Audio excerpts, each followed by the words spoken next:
Olá! Mais uma ao vivo aqui na Rádio Eldorado, a Rádio dos Melhores Ouvintes. Hoje é com Maurício Pereira.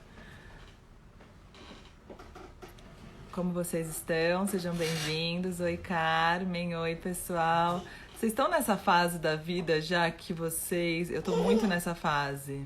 Rosa ao fundo, gente. Ela tá jantando hoje. Vida real é muito louca. Vocês estão nessa fase já da vida... que vocês anotam horários de live no celular, tipo, pra não perder live? Eu tô assim, eu ponho o despertador pra live. Olá, olá, olá, olá, como estão? Amo essa rádio desde sempre, eu também amo essa rádio desde sempre. Tô com você e não abro. Deixa eu ver se eu vou achar o Maurício aqui. Que o Maurício precisava de uma ajuda pra entrar, mas o Leandro vai ajudar ele vai chegar daqui a pouco. Enquanto isso, a gente vai conversando, a gente. A Larissa falou, eu tô confundindo todos os dias e todas as lives. Só anotei essa live por causa do Maurício, eu também. Eu anoto as lives que eu gosto. Eu também anotaria qualquer live com o Maurício. Deixa eu ver. Ele não entrou ainda. Leandro, acho que vai me ajudar a dar uma luz pra ele chegar aqui. Deixa eu ver. Ainda não chegou. Vamos ver se ele está chegando. Tem umas perguntas muito maravilhosas para ele já. A música salva. Tem muitas lives no mesmo horário. É o famoso horário nobre. Opa, tô nessa. Buenas noches, buenas noches. Deixa eu ver se ele chegou. Ainda não. Imagina, ele não chega. Aí vocês vão ter que ficar me ouvindo falar durante uma hora. Brincadeira, não faria isso com vocês jamais. Aí eu me viro e acho ele. Vamos ver se ele está chegando. Vamos ver se ele vai chegar. Chegou! Cá está ele hoje. Boa noite, boa noite. Esperando a conexão. Ei, Ei, olha ele aí. tá boa? Tô bem, e você? Tudo bom, tudo bom. Um pouco tenso com o século XXI, mas quem não? Maurício, e aí, o que a gente faz com esse mundo? Bom, primeiro um beijão para os ouvintes. Beijão, prazer estar aqui conversando com você. O que a gente faz com esse mundo? Eu não faço a menor ideia. Quando eu era novo, tinha um cara chamado Silvio Brito, que tinha uma música chamada Para o Mundo que eu quero descer. Mas eu não sei se descer do mundo é seguro também, então bora nós. Vamos dentro, segura no... O cavaleiro, os caras ruins de andar a cavalo, assim, seguravam no Santo Antônio, né? Santo Antônio era um gancho que tinha na sela do cavalo para os otários urbanos como eu segurarem naquela coisa tão chata que é andar a cavalo, né? Então é isso, segura no Santo Antônio e vamos. E ó que eu falo para vocês como se eu tivesse muito tranquilo aqui. Maurício, se tem uma pessoa que eu sei que não tá tranquila e conheço muito bem, é o Maurício. Pois É. é. Bom, mas eu tô Ninguém tá, né? paranoica. Quem É, tá, né? Quem tá tranquilo com tudo isso? não tá. Eu acho que, eu não sei se é porque eu sou artista, então a situação ela é muito fora do habitual e ela questiona muito, né? O jeito que você cria, o jeito que você trabalha, já questiona se você não for artista. A gente que depende do coletivo. E nesse tempo de quarentena, como é que fala? O jeito de se comunicar, o jeito de fazer show já mudou, né? Eu Já. sou um cara... Uma coisa eu saquei na quarentena já de cara, especialmente primeira semana eu estava mais tranquilo, depois você vai pegando não uma velocidade de avião, a gente sobe igual um avião e depois quando você vê, você está andando devagar igual um transatlântico, né? Cheio de gente infectada dentro. É, é, o, o, a minha... A sensação que eu tenho de mim como pessoa pública, pequenamente pública como eu sou, é que eu sou um cara analógico. É como se o meu espírito se virasse para mim e falasse, meu, você é analógico. você se vira. Eu fiz aquele show em 1996, eu sei usar a rede social, eu toquei nos Mulheres Negras, que era tudo digital. Mas quer saber? Comigo é olho no olho, cara, né? Eu tô aqui, mãos limpas. Eu não, né? Então, o meu funcionamento é muito analógico. Eu estou fazendo pouca live, eu estou indo nas que me convidam, porque eu Sim. sinto muita falta de ter o povo na minha frente. Então, e é isso. Então, uma coisa que eu saquei é o quanto eu sou analógico. Eu não... Engraçado, o Maurício falou isso, aquele show que eu fiz lá atrás. O Maurício foi o primeiro cara que fez um show transmitido pela internet, numa época de internet de escada e tudo mais. Por isso que ele está falando isso. É engraçado.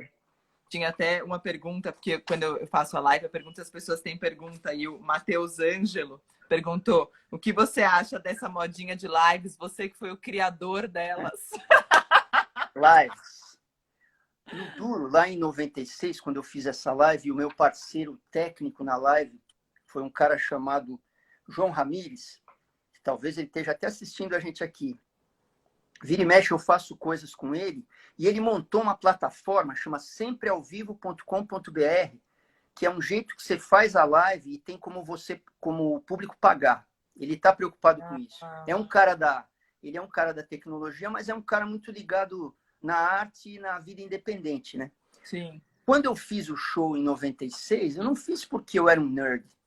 Não, eu não sou um nerd, eu sou um cara de humanas, eu sou mais folgadão, assim. Eu fiz porque não tinha canais, não tinha uma cena como tem hoje, né? Não tinha casas, não tocava no rádio, não aparecia no jornal. Nem a minha família não queria saber de mim nos anos 90. Só o Daniel Zafran queria saber de mim nos anos 90.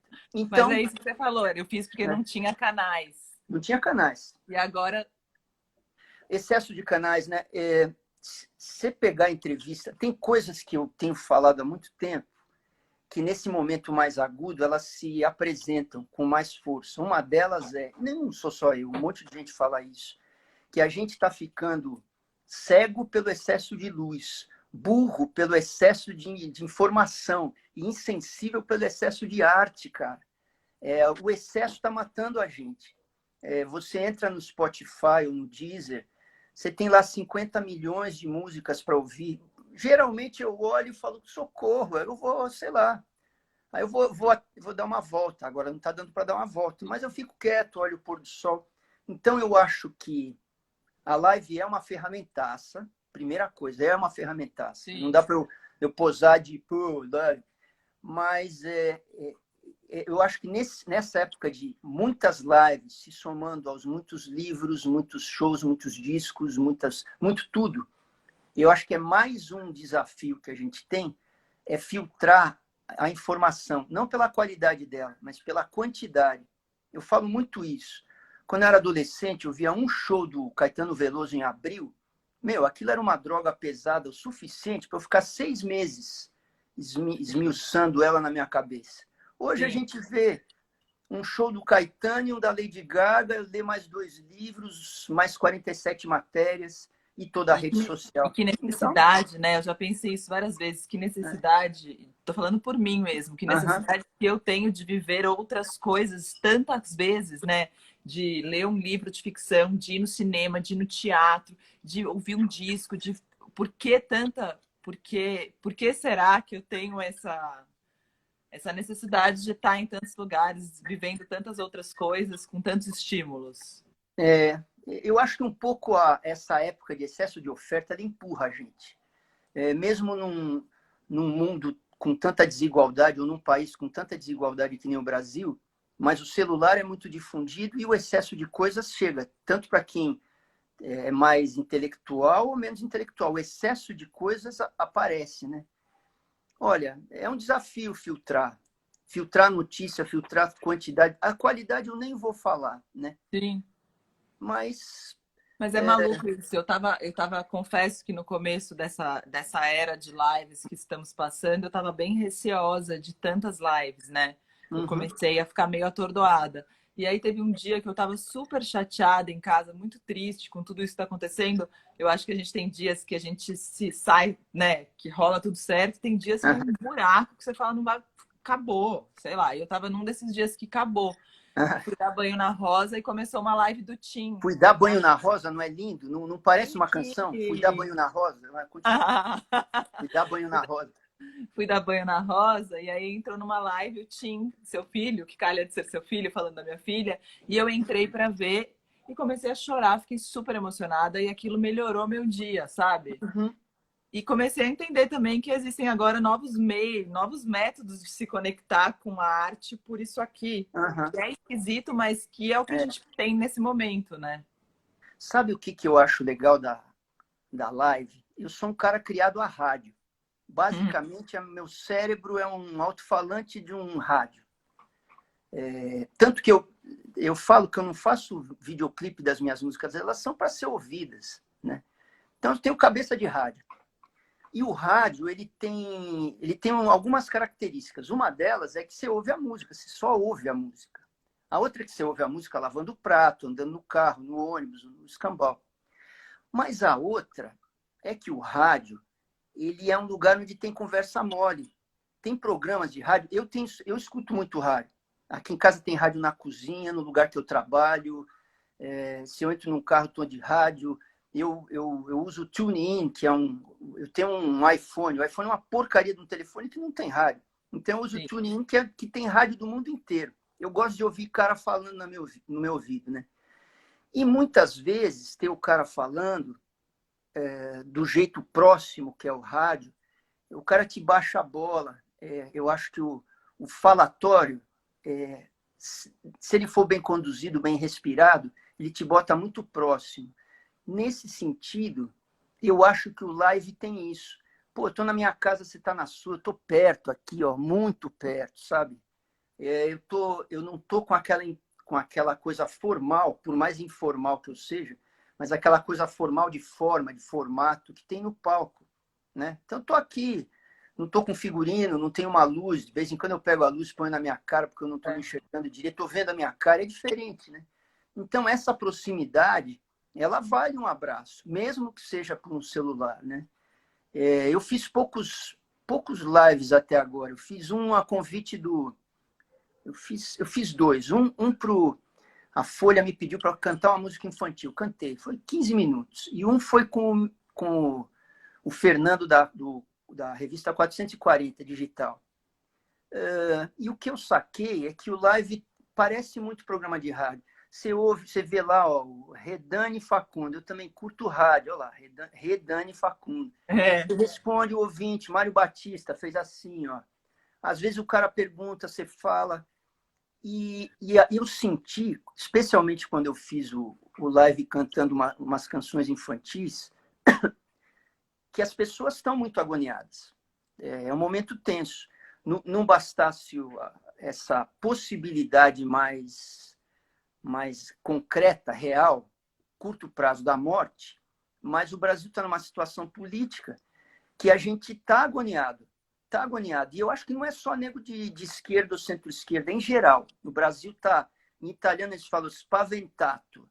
Spaventato. É como se o vento pirasse a gente. Está uma ventania. O Brasil está uma ventania, fora de controle, né? E nessa hora, a gente precisa de alguém para pegar a gente no colo. E eu achei que no dia que eu fiz o live para as crianças, eu acabei pegando o público no colo. Foi um dia que eu estava até falando mais respirado. Eu vou tentar falar mais respirado aqui. Eu vou falar Mas você mais tá devagar. pegando. Agora você tá pegando no colo. Para mim, já mudou todo o astral todo. E acho que para várias pessoas aqui, tá todo mundo falando isso. Salve essa live, por favor, que mestre. Eu acho que tem isso. Não à toa, é engraçado, né? Quando eu falei, vou convidar o Maurício. E aí eu fiquei pensando, nossa, as pessoas devem falar, por que a Roberta convida o Maurício toda semana para ir em algum lugar? Mas é por isso, porque eu queria te ouvir nesse momento, porque é um momento. Eu tô fazendo essa live para a rádio, tô fazendo, mas para mim também muito, né? E é um momento bom de ouvir. Nossa, eu tô a louca do pernilongo também. Tô louca de tudo, né, gente? Eu sou hipocondríaca, não tenho que falar também. Mas é bom ouvir. Ó, tem muita gente falando que você pegou no colo também, pegou no colo, pegou no colo. Hoje mandar a Carol Pascoal, que é sua Uhum. assessora, mandou uma pergunta maravilhosa para você. que é como seria o mundo um dia útil na quarentena. Um dia útil na quarentena. Eu preciso pensar como é que é um dia útil, porque a música foi feita toda na noite, sabe? Um bom dia útil, um dia daqueles que é aqueles dias épicos, certamente ele vem depois de uma noite de insônia. Outro dia eu estava vendo o Clube Versão, que é aquele programa de TV, que eles juntam dois artistas e uns músicos bárbaros e a gente improvisa uma música. E eu fiz o Clube Versão com o Rincon Sapiência. A Ah, gente cantou Coração Bobo da Alceu Valença, né? E eu não tinha visto. E agora, na quarentena, eu vi. Não que eu esteja vendo muita televisão, mas eu vi. Falei, quero ver, nunca vi. Eu gosto tanto do Rincon. Eu não tinha uma sensação daquele programa, né? Aí eu estava vendo e falei, cara, como eu tô quieto. Aí dava uns close da minha cara. Eu falava, cara, como eu tô amarrotado. Eu lembro que foi um dia que teve que acordar muito cedo. Às vezes tem isso, você tem um show, vai até tarde. A gravação do Clube Versão começava, tipo, eles me pegavam em casa, a van passava às 7h30 da manhã. Eu estava amarrotado, eu tô sonado, eu pareço um jamaicano naquele. Uma hora o Fábio, que é o guitarrista, produtor, ainda fala para mim, pô, você tá Pinchowski. gostando, Maurício? Você tá meio quieto. Então, Então, eu vou acordar daqui a pouco. então, esse que isso durou umas 8 horas, a gravação do programa, né? Se fazia uma música inteira, foi um dia útil do bom. E ele veio de uma noite mal dormida, de uma, né? Então, Sim. um dia útil de quarentena, né? Para a gente que é de classe média e tem o privilégio de ter uma casa, tal, a gente tem que cuidar da casa, tem que honrar essa sorte, né? Porque a gente não escolhe onde a gente vai nascer, né? Então, eu aqui em casa a gente está em quatro, tem as funções, eu sou o cara da insônia, eu acabo acordando mais cedo, eu ponho café, lavo a louça, pá, eu cuido da cachorra, faço umas burocas de manhã e tal. Enfim, um dia útil agora, para gente que é artista e que fica muito tempo com a linguagem e tal, ele engloba coisas pequenas. Engraçado, ele engloba coisas desimportantes, como aquelas coisas que às vezes eu escrevo nas minhas músicas, né? Um simples pardal, revólver azul, um circo marrom, umas pequenas coisas, elas se apresentam. Uma coisa que é legal da quarentena é que ela está pondo, em termos reais, coisas que a gente fala muito na teoria, né? Para a gente que é da bolha, porque não se iludam, vocês que estão vendo, a gente que está aqui, a gente é uma bolha. Sim. Talvez se a gente estivesse na Itália, ou na Espanha, ou até na China, que são países onde a classe média é muito grande, então países de mais igualdade, né? Não tem uma bolha tão forte como no Brasil. A gente tenta não ter culpa de estar na bolha, mas é uma bolha muito pequena, né? Tem a bolha da arte e das humanas, tem a bolha do dinheiro, tem a bolha do acesso à água e esgoto ou à educação, tem uma bolha que é onde não tem violência contra as mulheres no Brasil. Tem essa bolha, pequena bolha, né? Então nem sei o que eu estava falando. Estava falando um dia útil, né? Dia útil na bolha. O dia Então é útil isso, a na gente tem bolha que para a gente honrar começa a a sorte. conectar com essas outras, Isso. com as coisas importantes. A gente, classe média, dentro dessa É. bolha. Então, o que é interessante nessa quarentena? As pequenas coisas, mas tem umas grandes coisas que elas apareceram com força. Sempre eu fui um artista da bolha, não consegui sair dela. Dentro da bolha, eu não tenho acesso a todo o tamanho da bolha, né? É, e muito eu penso assim, puxa, para mim, para tantos artistas como eu, por que a gente faz um trabalho que a gente chama de pop, ele tende a ser simples, e num país de 200 milhões você toca para 40 pessoas, né? Então eu penso assim, claro, porque tem uma bolha cruel. Se Sim. você eleva a quantidade de informação que você bota no seu trabalho, você tira um monte de gente da tua frente. Não porque essas pessoas sejam burras ou porque você seja inteligente, porque você tornar a arte mais agressiva em termos de informação, muitas vezes você diminui o teu público. Por quê? Porque não tem acesso à escola, né? Não tem grana para o cara 3 horas por dia para consumir arte e tal. Então, essa coisa se torna mais... A desigualdade, ela bateu na cara. O único post que eu fiz quando eu entrei na quarentena lá, eu fiz um show no Gansaral, numa casa lá no Campo Belo. E acho que pelo dia seguinte eu falei, tô na quarentena aqui, lavando a mão, não sei o quê. Me preocupa uma coisa. Uma coisa é ter quarentena na China, ou na Europa, ou nos Estados Unidos. Eu quero ver o Brasil e a Índia, que são países enormes e desiguais. Como é que é a quarentena? Aí, no começo da quarentena, eu estava meio pirado com essa história de bolha. Claro. Então, o que eu andei fazendo? Eu andei entrando, eu assisti o Datena, assisti os pastores evangélicos, assisti o jornal do SBT, da Rede TV, assisti as coisas que são teoricamente fora da minha bolha, né? Aí um pastor falou assim, olha, vocês não ficam em casa não, isso tem nada a ver. E esse negócio de quarentena é coisa de rico. Aí eu pensei com os meus botões, será que quarentena é uma coisa de rico? Então, uma coisa é você precisar fazer quarentena num país muito desigual. Outra coisa é quarentena ser coisa de rico. Num país desigual, para a quarentena ser possível, o Estado, não é o governo, é o Estado, não é o Estado de São Paulo, é o Estado brasileiro. Ele tem que auxiliar as pessoas para que elas não saiam de casa. Dar 600 pau, 1.500 pau, dinheiro aparece, dinheiro existe, né? Então, o que o Estado pode fazer para ser possível uma quarentena, que é vital, num país com muita desigualdade? Porque a quarentena não é uma coisa de rico, porque pegar um micróbio, o rico pega, o pobre pega, né? Você tem que dar... No começo, eu fiquei um pouco chocado de ver o Drauzio Varela falando, lavem a mão. E no dia seguinte, alguém falou, aqui na comunidade, não sei qual, do Rio de Janeiro, não tem água para lavar a mão. Aliás, no Rio de Janeiro parece que a água está ruim até no Leblon, né?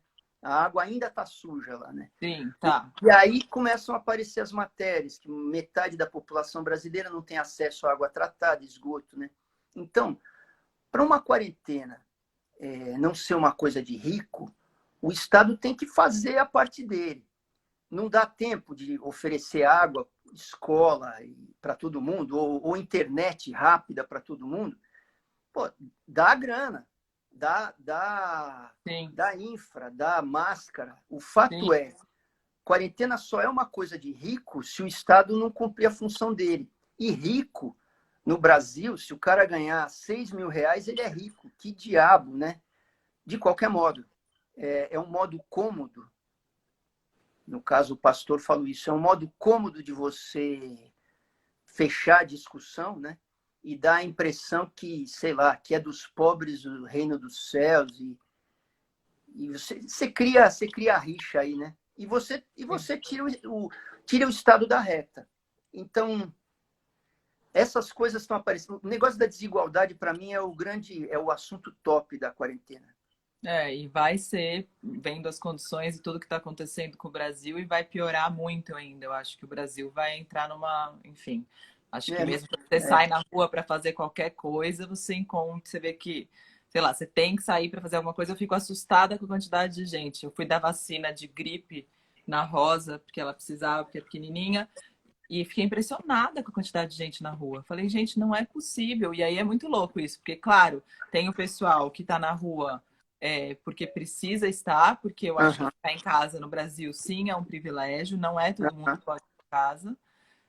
Mas tem gente que não é dessa turma, mas que realmente não acredita, porque, enfim, a gente está com esse governo que fala um monte de besteira também e endossa até um povo mais rico que acredita no que ele fala, né? Sabe que um presidente, um pouco ele é o pai, né? Então eu vou bancar o psicanalista de Araque aqui, né? Quando o Trump ganhou lá nos Estados Unidos, o Freud da Vila Ida que eu sou, né? Eu vi lá a vitória do Trump, eu pensei, muito do discurso de um cara desse é a simbologia do paizão. Não, deixa comigo que eu vou resolver. Vai ter emprego para todo mundo, a América vai ser a maior do mundo, deixa comigo, te penso eu, eles falam na Itália, te penso eu, deixa comigo. A gente estava falando agora há pouco do excesso de informação, né? Nesse mundo do excesso de informação, da emancipação das minorias, a gente tem uma pressão na cabeça do cidadão comum para decidir coisas, né? Se você é homem, se é mulher, ou se você é mais outras 46 coisas. Se é branco, se é preto, se é outras 46 coisas. Se você acredita em Deus ou não, ou 46 coisas. A cada passo que você dá no mundo moderno, você tem 50 escolhas. Chega uma hora, você olha para o céu e fala, eu quero a minha mãe, né? Eu quero a minha mãe, em termos de política, se traduz em você eleger um cara que diminui o número de escolhas, que chega e fala, não se preocupa, cara, eu resolvo para você. Só tem homem e mulher, só tem rosa e azul, né? Só tem bom e mal, só tem revólver e sem revólver, né? Então, é um momento que um certo tipo de governantes populistas, né, e mais para autoritários, né, eles acabam tendo visibilidades, acabam ganhando fácil. Não estou nem falando das técnicas de comunicação desonestas que os caras usam. Sim. Mas é um momento em que as pessoas estão precisando de colo. A gente aqui no começo da live não falou de colo, né?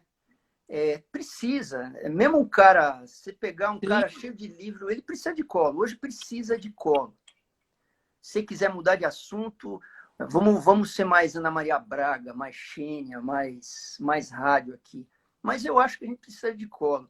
Então, tem colos que têm um preço. Então, esses governantes aí que falam, vou resolver tudo, eles resolvem tudo. E no dia que você precisar exercer sua liberdade, eles já resolveram isso por conta deles, né? É um perigo. Agora, um colinho não faz mal para ninguém, política à parte. Vamos ver como a gente pode dar colo aqui para as pessoas. Não, e é engraçado isso, porque semana passada eu fiz o programa com o Guilherme Arantes, e o Guilherme está morando na Espanha. Ah, é?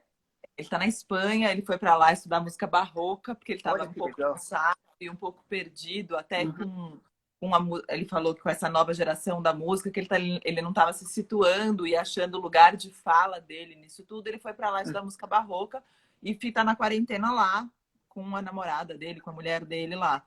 E ele estava falando, a gente começou a conversar e ele falou que a vizinha dele batia panela para ele quando ele começava a cantar, porque ele fez uma live de 5h30, ele ficou ao vivo 5h30.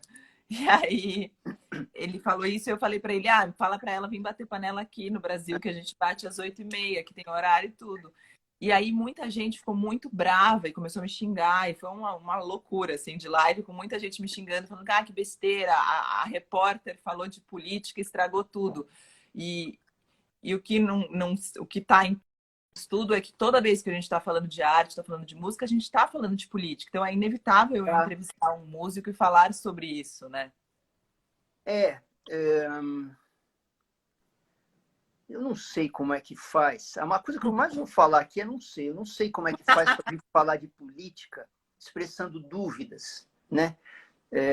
Política é posição, mas é negociação também, né? Sim. E eu fico pensando, negociar é perder. Negociar é perder. Você chega num debate, quando você chega num debate, você chega com 100% da ideia na cabeça.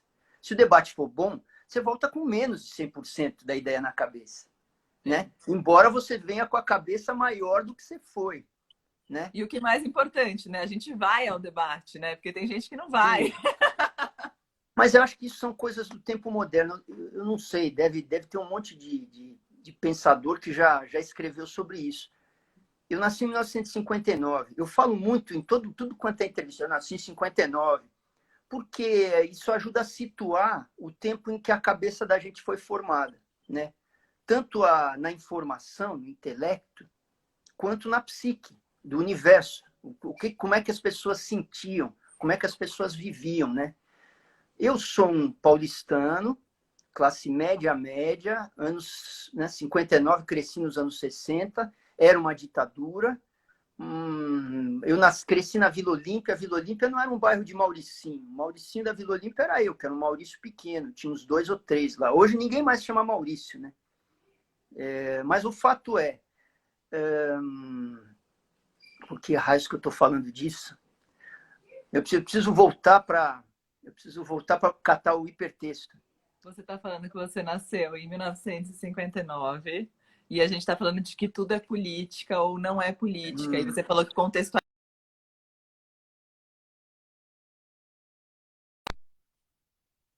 Tá aqui.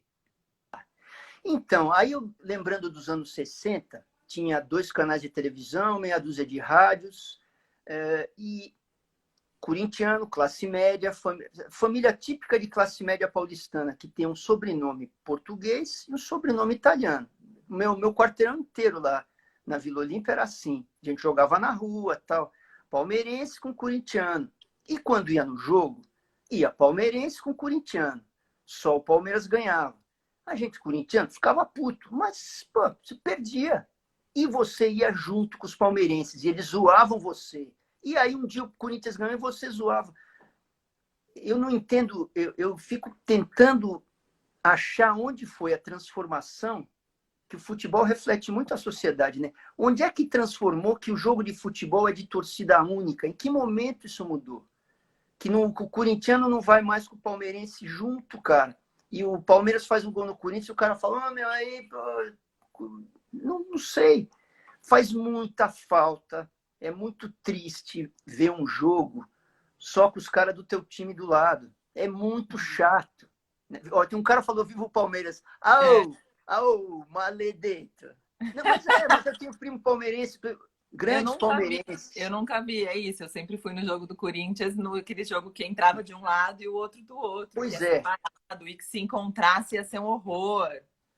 Eu lembro que começou a ter a corda, ia no Morumbi e tinha uma corda no meio e separava as torcidas, né? Talvez tenha a ver com a torcida organizada, não sei. Aí algum sociólogo tem que dizer. Mas que é chato você não ter a brincadeira, né? Os palmeiristas, não, vamos mudar de assunto. Se bem que o Palmeiras... Palmeirense, nunca vi, que horror de live. Eu vou falar uma coisa para esses palmeiristas aí. Ó, o Palmeiras foi feito de uma costela do Corinthians, cara. Se não tivesse Corinthians, não tinha o Palmeiras. Vamos encerrar aqui, porque senão isso não vai acabar. Eu Tem vou muito mudar de palmeirense assunto. aqui. Vamos lá. Vou mudar de assunto. Nesse tempo de live, o que tem acontecendo muito é que tem muita gente cobrando. Cobrando não, mas assim, rola uma. Acho que até uma cobrança própria de criatividade para artistas, do tipo, você tá compondo, você tá tocando, você tá não sei o quê, você tá não sei o que lá, você tá produzindo, acho que rola isso, que também tem a ver com a quantidade de excesso que a gente falou. E o Guilherme Arantes, até voltando à live dele, falou: gente, pelo amor de Deus, vai ser essas músicas da quarentena vão ser muito chatas, porque a gente vai falar o quê nesse tempo? E você, como cronista do cotidiano, vivendo um cotidiano intensamente, ainda que não na rua, né? Em casa, como tá para você isso? Você tá pensando nisso ou você não quer nem saber disso? Olha, eu sou muito lerdo para compor, muito lerdo. Eu demoro, escrevo, fica lá jogado e tal. Eu me cobro fazer alguma coisa, mas eu estou um pouco distante da música nessa quarentena. Eu até vou fazer uns lives aí para frente, depois eu falo para vocês. Mas eu levei 40 dias para pegar o saxofone. Peguei ontem. Não tenho cantado. A minha voz até... A voz, ela dá uma murchada assim. A minha voz deu uma murchadinha. Eu estou estudando as coisas de fono e tal. Eu não tive tesão de ficar fazendo coisa nova, cara. Eu não tô eufórico. E normal, né? E tudo bem, porque eu acho isso. Acho que tá uma coisa meio, tem muita live, muita gente reclamando que tem muita live, muita gente reclamando que não sei quem não faz isso, quem não faz aquilo. E acho que é um momento tão difícil que cada um de nós tá fazendo o que pode, na real, e tudo bem, entendeu? E tudo bem cada um fazer o que pode. Se puder estar em casa, se pode, o que pode. Mas aí é muito de temperamento. Tem artista que é mais explosivo. Então, na pressão, ele vai fazer muita live, muita música, muito tudo. Vai querer aparecer. Tem caras, que é o meu jeito, eu sou mais resguardado, né? Decididamente não estou eufórico, estou muito angustiado. Uma das coisas é o lance da epidemia, outra, a política está me deixando muito angustiado. O meu estômago está uma pedra. Aquela música Uma Pedra, o meu estômago podia cantar para mim. né? Uhum. No entanto, eu sei que eu estou observando coisas que passam pela minha janela, no chão, nos pratos que eu lavo. Eu sei que eu estou vendo diferente. Tem coisas passando. Aquelas coisas que a gente vê de rabo de olho, sabe? Porque com a frente, eu estou vendo essas coisas que eu te falei. Sim. Política e micróbio, né? Então, eu não tô exatamente preocupado em produzir nada agora. Mas eu estou sempre preocupado com a minha capacidade de produzir. Até por causa de eu ser um artista que tem um ciclo lento de criar um repertório para um disco, né? Eu levo 4, 5 anos para fazer um repertório, às vezes até mais, né? Isso me preocupa, porque é um mundo que solicita muito, é um mercado que pede muito para você ter novidade toda hora, né?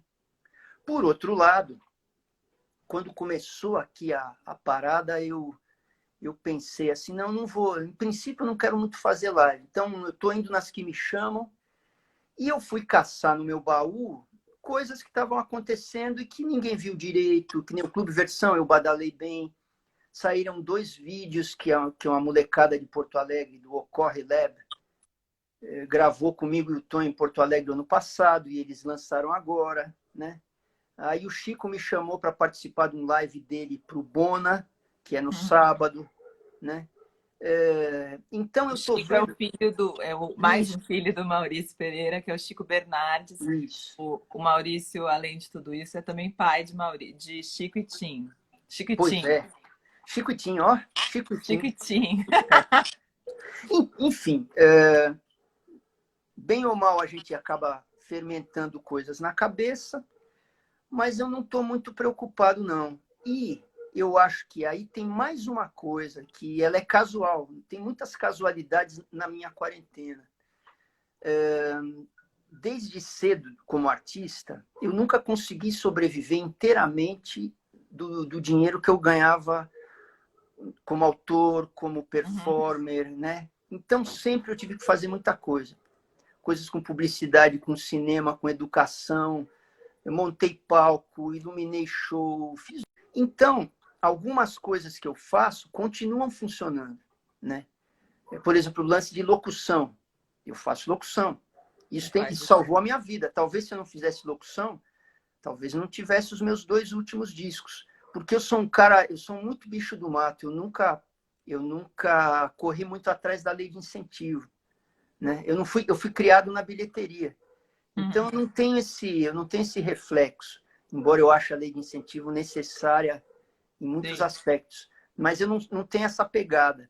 Então, eu só fazia disco quando eu conseguia ter o supermercado pago, né?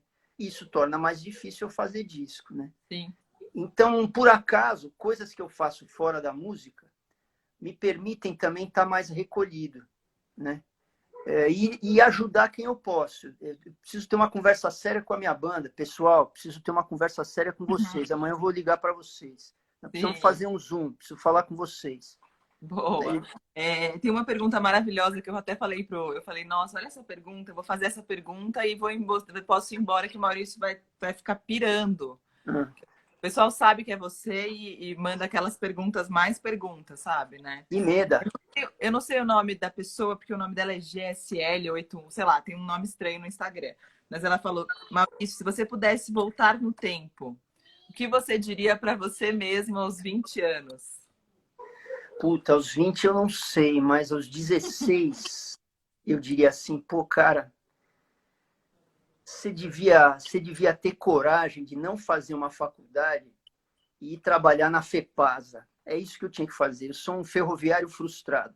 Então é isso. A coisa mais legal depois de ser ferroviário, É a eu acho que é ser Clara que músico. perguntou, é isso? É a Clara? É. Então eu acho que eu devia ter ido trabalhar na estrada de ferro. É isso. E, e o fato das estradas de ferro estarem no bico do Corvo é um negócio que me entristece como ferroviário amador. Ferroviário amador, psicanalista amador, antropólogo amador. Maurício, Amador, você é basicamente. maravilhoso amador. A gente ama. Amador. O amador é o que ama, né? Tem É melhor ou não? verdade. É verdade, é É, verdade. É verdade. é. O Leandro tá perguntando quando caiu a ficha de que tem uma geração que vê você como pai do Tim e não o Tim como filho do Maurício. Que veio... Ah, eu acho que foi quando saiu aquele clipe do 66.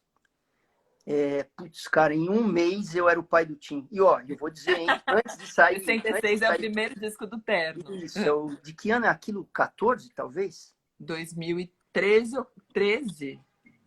Pode 2013, ser. eu acho. Agora, antes de eu ser o pai do Tim, o Tim não era meu filho, por dois motivos. Primeiro, porque o Tim quase não existia. E segundo, porque eu tenho um público pequeno. Então, antes de eu conseguir ser pai do Tim, ele já era. Antes de eu conseguir dele ser meu filho, eu já era pai dele. Eu acho legal isso. Eu acho legal isso. Eu me deixei levar, porque várias coisas me trouxeram para um público mais jovem. Vocês têm que pensar que na virada. Oi, vem cá na live, ela quer te ver. Opa! Na virada do século XX para o XXI, eu estava tocando pouco e para pouco público. Eu estava muito escondido. Eu não tinha um lugar para eu trabalhar, né? E caras como o Martim, esse cara, o pai dele é músico e tal. E mesmo... Cadê? Tá aqui, tá aqui. Ela aparece, virou minha Paquita, eu tenho uma Paquita. Olha ela aqui. E aí, nossa senhora! É o Maurício! E aí, Rosa? Dá um beijo pra ele. Dá um beijo na minha bochecha aqui. Oi, oi, oi. O quê? A mão. É a mão. A mão. Como faz o caranguejo? Assim? Agora ela vai querer ver o desenho dela, Maurício. E agora? Você sabe que eu fui ver a live do Tim? Ela viu o Tim e falou, a mami. Ela achou que o Tim era eu. As pessoas já acham a gente parecida, mas ela achou mesmo. Vocês têm o cabelo parecido mesmo. Maurício, eu não preciso nem falar o quanto é maravilhoso falar com você sempre, né? Tá aqui, ó. O que você quer falar? A bola? Agora você vai tomar banho, que eu vou encerrar a live. Ô, bicho bom. Eu lembro de você sempre contando do caminho da escola, sabe? Uhum. Não tenho feito o caminho da escola, mas da sala para o quarto, do quarto para a sala, da sala para a cozinha. Acontece tanta coisa no caminho que eu penso, o Maurício sempre me falava dos caminhos com os filhos, né? Pois é, uma ida à padaria que leva 4 minutos para um adulto, com uma criança na mão, ela pode levar 1h30, né? É isso. Muito espinho, muito cocô de cachorro, ônibus passando. Eu tenho um pouco de saudade disso, viu? Né? Eu acho que deve dar mesmo. Dá um pouquinho. Aí a gente vai lidando com outras coisas, né? Mas é divertido catar no colo. A gente começou falando de catar no colo e está terminando falando em catar no colo, né? É isso. Isso. Bom, que a gente consiga pegar algumas pessoas no colo e que as pessoas peguem a gente no colo que a gente está precisando. Essa live foi bem isso. Obrigada demais. Acho que tem muita gente aqui pedindo, agradecendo, falando que você é maravilhoso. Tem uma ideia maravilhosa aqui do Renato, falando por que você não dá uma oficina de canção online? Nossa, eu também quero aula que funciona? Não sei, eu preciso pensar uma oficina de canção online. Ela seria diferente da oficina de canção que eu dou com o Tonho, por exemplo. Que com o Tonho ele vai harmonizando as coisas que vão pintando no ar.